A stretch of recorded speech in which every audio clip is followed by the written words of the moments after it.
Gentlemen, welcome back to the Tiege Hanley Starting a Business, Building a Brand vlog. This one, big number 380. So I want to get a few things off my chest today. I got 3 things I want to talk about before we get into your amazing business questions. If you have a business question, down below, start with business question and ask. Each week we try to get to a few of them. All right, so the first thing I want to talk about real quick is, would you guys be interested if I started a new YouTube channel? The whole idea and premise is that there are videos and things and topics that I just want to talk about, basically business related, life related, investing related, just personal stuff that don't really fit with Alpha M. They don't really fit here on Tiege Hanley. And I have this other channel that I kind of been like doing weird things and testing with. It's where I had my podcast originally that crashed and burned. It's where I started posting shorts before I started posting shorts on my channel. And the name of the channel, basically the whole idea is that I want to help you guys build like your empire, right? I started from like nothing and have something, and just to kind of give learnings and lessons and tips and tutorials and things of that nature on just things that I think would be important and I wish I knew. Kind of like this, but a little bit more personal. If you guys would be interested in that, why don't you drop me one of these? Also, I'm going to link down below to the website. We haven't officially launched it yet, or the YouTube channel.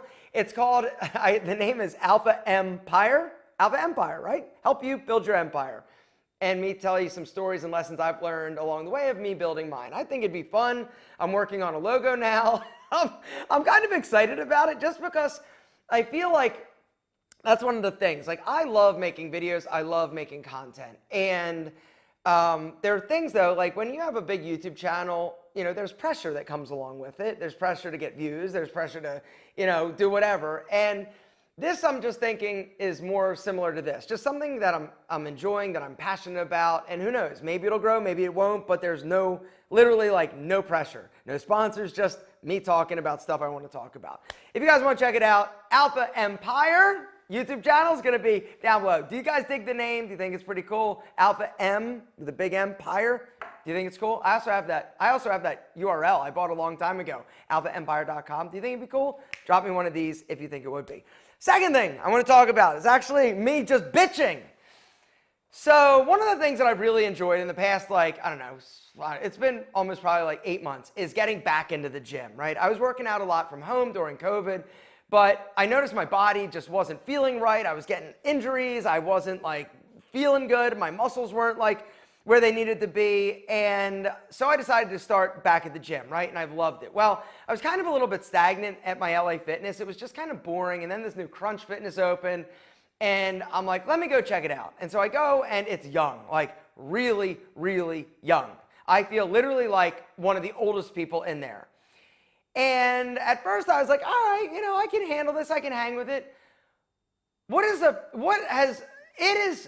It is so annoying, the fact that these young people that are working out, which I'm glad they're working out, like I'm so incredibly pumped that you're working out and that you love it. It's changed though. The gym has changed. And in my opinion, not the better. So a few things that drive me absolutely crazy is all the people taking pictures of themselves, right? Not that and I'm, it is unbelievable. These people, these kids are just sitting there like flexing and taking pictures. It's like a never-ending photo session, right? And I got exposed to this a little bit when I went to visit Alpha Land, and I was like, oh God, this would be annoying, right? It's apparently the way that it is. The other thing that's really annoying to me is what the women are wearing. Honestly, it's super annoying. And I sound like an old man, right? But the workout pants and it's gotten with like the butt cheeks inside. It's kind of like obscene. It's gotten to be like kind of obscene. And I think I don't know. It's just, I'm glad you're happy and you have a nice body and stuff, but it's just kind of like, come on, really? I don't know what you should wear instead. The short shorts, just come on. The other thing that drives me crazy, I'm telling you, I'm sounding like an old dude, is the people that are sitting, they don't have, people today, these young kids don't have any gym etiquette whatsoever, right? In terms of re-racking your weights, in terms of sitting there on a piece of equipment and doing their sets, right? And you come up, hey, excuse me, how many more sets do you have? 5. And they'll just sit there. Or even worse, they'll be sitting there and they'll be on their phone, 5, like this. And you know what I do? I said, great, well then I'm gonna work in, hop up.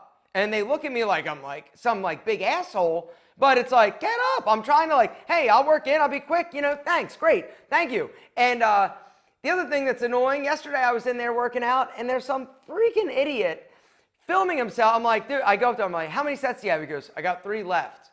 I go, all right. So I was doing something next to him, I'm like, all right, cool. And so then I look and he's got a camera there. He's got a camera on a tripod filming himself and he's just sitting there. And that's when I got annoyed. I'm like, oh, you're filming yourself? I said, I'm gonna work in with you in between sets because this is taking way too long. And he got like kind of pissed at me, but he got up and I did my sets and I moved on. But workouts and gyms, at least the one I decided to join, is super annoying, which is why I'm really excited about my new home gym and my new house. I'm gonna have tons of equipment, lots of room to do all sorts of things. Like, I'm so sick and tired of going, like I was really into it. The good news is I got really into it and I'm really back into working out and feeling good. I'm getting strong again, but it's so unbelievably annoying. Somebody needs to teach these kids some manners when it comes to the gym. Something else they need to teach people apparently is what a good deal Tiege Hanley actually is, which brings me to my next vent, is responding to a comment that we got. And it's not the first time I've seen it a bunch. It says, it's from our friend Scriptly39. He goes, Tiege Hanley is ridiculously expensive for such a small quantity of products. You'd be much better off buying a year's worth of CeraVe products for the same price as a 1-month supply of Tiege Hanley. So let me start by saying this. If you don't buy Tiege Hanley products and you start buying some other product, whether or not it's CeraVe, whether or not it's whatever, it doesn't matter. The bottom line is I want you to start taking better care of your skin. It's going to make you feel better. It's going to make you look better. Your confidence is going to go through the roof. You're going to be and have, you know, a lot of amazing things happen as a result of having great skin, right? It's something that happened to me. It also is going to help you age a little bit slower, which is going to make you feel good. I'm telling you, there is no downside to taking care of your skin. And the number one thing, actually there's 2 things. There's one thing. The one thing that if you're going to do nothing other than this, it would be to use a moisturizer every day before you go to bed and also when you wake up. But that brings me to a thing, right? 2 things. Number 1, I'm getting really tired. I sound like I've got like a lot of issues, right? I don't. I'm letting it all out today. It feels good. And there are a lot of companies that I'm seeing coming up in the skincare world that are all touting like natural. It's totally natural. Well, guess what? It's not going to work. When we started Tiege Hanley, you know what we did? We went to our chemist. We said, okay, here's the deal. Can we be a natural skincare product? He goes, yes, you absolutely can. But you've got to ask yourself a question. Do you want to be natural or do you want it to work? Think about that. The advancements in lipid technologies and the creams and the serums and the things and the way that they, you know, penetrate your skin and don't sit on top, like there's been crazy advancements in skincare. Now, we at Tiege Hanley are as natural as possible, and that was the directive. Make it as natural as possible, but we want that shit to be effective, because if it's not effective, who cares? If you do nothing else, use a moisturizer. I beg you, use a moisturizer, whether or not it's a cheap moisturizer or an expensive moisturizer or Tiege Hanley, which brings me to what I want to talk about, and that is the fact that people are like, Tiege Hanley's expensive for the little amount that you actually get, which is absolutely not the case. Let me just paint a little picture for you, all right? Our eye cream, our serum, if you were to, and I actually done some videos where I went into the drugstore and tried to build a Tiege Hanley system from cheap-ass drugstore products. Now, whether or not you want to understand this or believe this or not, the products that you're going to find in most drugstores are low in terms of quality. This goes for shampoos, this goes for moisturizers, this goes for skincare products. The products that you're going to buy in a drugstore or a grocery store are low quality. There is a difference. The reason why they're able to sell you these products for the price that they are is because the ingredients are crappy ingredients. They're not effective. Period. When you start actually looking into higher quality products, like whether or not it's hair care products or body products or skincare products or shaving products, when you actually start looking into it and doing the research, more expensive products have typically higher quality ingredients that are more effective. Now, Is it worth it to you? I don't know. For me, I would rather use a higher quality product that's good for me, good for my body, and that's effective, as opposed to something that's just cheap, but that's just me. The other thing that you have to understand is that there's a lot of data and research coming out that a lot of these products that are using crappy ingredients are absolutely wreaking havoc on the male endocrine system, right? Our endocrine system, our testosterone levels getting pummeled because of a lot of things, a lot of the sulfites, a lot of the EDC chemicals that they're putting in shampoos, body lotions, not to mention, hair care products. Like, it's not good for you. But is it cheaper? Yeah. But even without that, let's talk about the affordability factor of Tiege Hanley. If you were actually to go into a store and buy something that was high quality in terms of an eye cream, you're going to spend at least $50 to $100. 50 would be the cheapest, like cheap ass eye cream. You would spend literally up to $100 to $200 for a good one. Our product that we sell at Tiege Hanley, when we went into the lab to say, here's our formula, the chemist was like, wait a second. This is a Ferrari formula. He said that for our eye cream. He said that for our serum. He said that for all of our Tiege Hanley products. He said, this has been built to be the best. And we're like, great, can we make it? He goes, yeah, what are you going to charge? And we told him, he goes, that's insane. Because people have been conditioned. These big brands have been selling you shit that is not amazing quality for a high price. Now, remember, that eye cream that we just talked about, $50 to $100 to $200 for half an ounce. Tiege Hanley, we sell you that half an ounce for a $10 markup off of a level 1 system. Price went up a little bit. Technically, it's $11. All right, now let's throw in these anti-aging super serums, half an ounce. We're still talking about this half an ounce. If you were to go in to a store, a high-end women's store, or a store that sells high-end men's products, you looking at an anti-aging serum, how much are you going to spend for that? Those of you who've ever shopped it from Kiehl's or Jack Black, which the quality is a little bit like that, right? Ours is better, period. Whether or not you want to say it is or it isn't, it is. I've seen the data, I've seen the receipts, and I've checked them twice, right? A high-end anti-aging serum with all of the retinols and good, amazing antioxidant stuff that's going to help protect your skin, even your skin tone, you're going to spend hundreds of dollars for what we charge $11 for, an additional level $11 for. Now, you're like, wait, how could you do that? The reason is because the markup in skincare is crazy when it comes to the ingredients and what you're actually getting. And a lot of these brands are killing it, like crazy killing it, because they're charging, 800 times what it actually costs to produce something. And so, let's back it up a little bit. Level 1 Tiege Hanley system comes with 4 products, right? You get a month's worth, or 25 days or 35 days, it really depends on you and your usage, right? You're going to get an AM moisturizer with an SPF of 20. That's not going to be all janky and weird and up your body, right? It's good, high quality moisturizer that penetrates, that works, that is effective. The SPF that we're using is awesome, right? We got that. You got a month's worth of that. You got a PM moisturizer with all sorts of green tea, all sorts of amazing extracts. You got a month's worth of supply of that. Then you've got an exfoliating scrub, right? The exfoliating scrub, you got a month's worth of that. And then you have a face wash. Now, face washes, once again, it comes down to what you're actually buying in terms of the quality. A cheap, low-quality face wash that you're going to find at a drugstore is going to dry your skin out, right? It's not good. A lot of times they're going to foam up real big, right? It's got a lot of sulfites in it. Sulfites and foam, when it comes to body wash or wash on your face, is not a good thing. Sulfites are bad. They're salts. They dry out your skin. All right, you want a face wash that is high quality. If you're going to buy a high quality face wash, it's going to cost you more than the cheap ass face wash you're going to buy.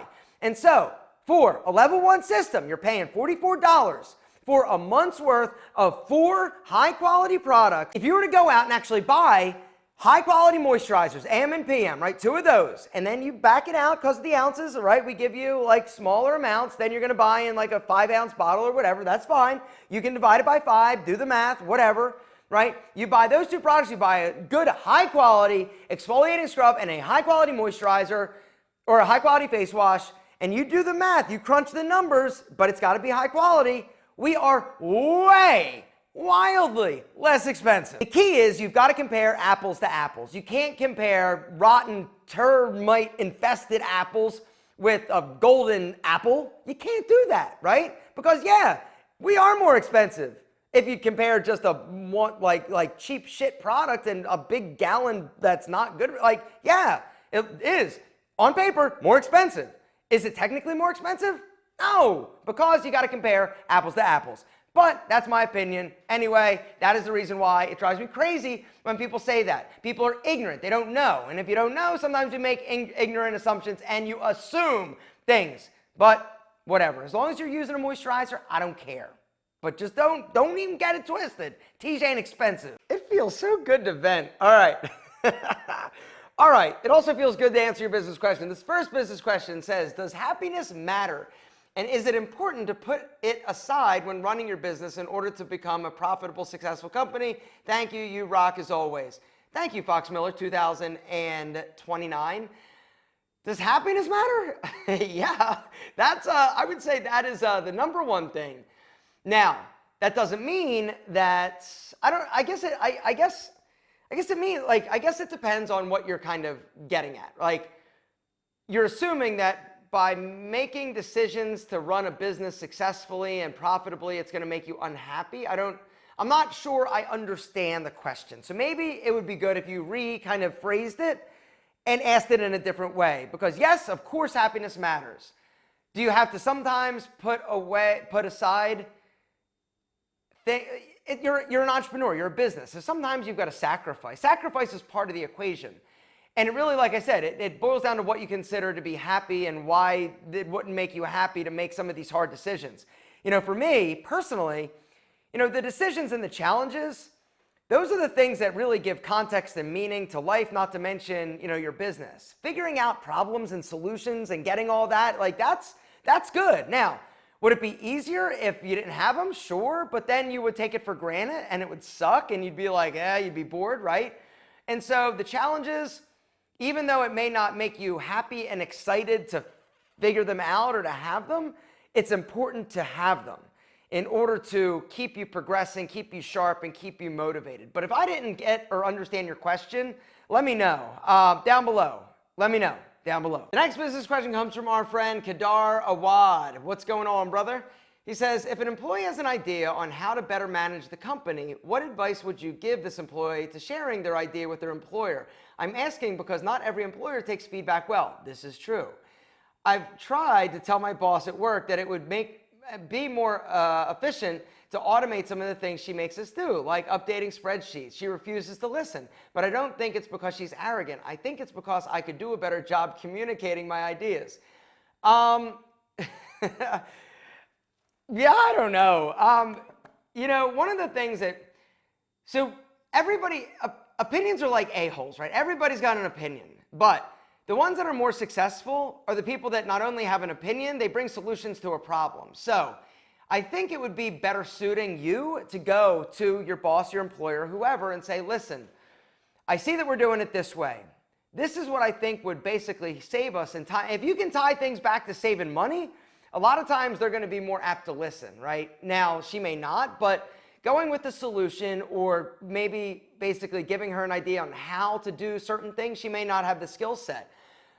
She may also just be a dinosaur, or she may be somebody who isn't ready for change or doesn't want to change or is fearful of change. You may indeed be better suited for doing her job, but you know, it's tough. If you run into too much resistance or you're not happy there, you know, life's too short to be miserable for 7, 8, 9 hours a day. And so maybe it's time for you to look for something else or get your resume up to date. But definitely don't just bring the problem, bring a solution and help the company or the people sort of solve that problem. If you can give them ideas or do a little research or basically tie it back to how much time you're spending doing this. If you automated it, it would save you this. If it's going to remove or not, you're not going to need like 2 employees, or like if you can tie it back to productivity and saving money, they're probably going to be more interested in listening, but good luck. The last business question is from our friend Chronology. I don't even know. He says, hey, sir, what are the basic fundamentals of business? Start at vlog 1 and meet me back here. All right, it's 380. That's what we talk about here on the Tiege Hanley Starting a Business, Building a Brand vlog. And guys, if you have a business question down below, please, I'm begging you, start it with business question and ask your question. Each week, like I said, we get to a few of them. Next week, I'm going to get to a bunch more. I'm also going to tell you something else that's kind of been bugging me. Am I or am I not? Anyway, I hope you enjoyed this little vent. If you agree that gyms have become insane, drop me one of these. If you agree that Tiege Hanley is an incredible bang for your buck, drop me one of these. If you agree that Alpha Empire is a solid idea and you want to see more, why don't you drop me one of these and go and subscribe? Right now, I think I got like 10,000 subscribers. I hope to get that up a little bit soon. More to come on that a little bit later, but I'm working on it, formulating, getting excited. Planning is part of the equation, but I'm excited about doing something different.